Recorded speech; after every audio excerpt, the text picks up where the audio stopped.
अग्निमांद्य किंवा भूक न लागणे.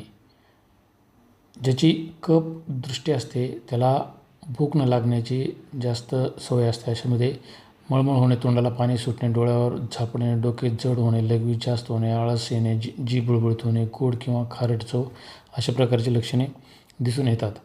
यासाठी आयुर्वेदिक औषधे आहेत. अग्नितुंडी वटी, संजीवनी गुटी, अग्निकुमार यापैकी एक सकाळ, दुपार, संध्याकाळ अशी एक गोळी गरम पाण्यात घ्यावी.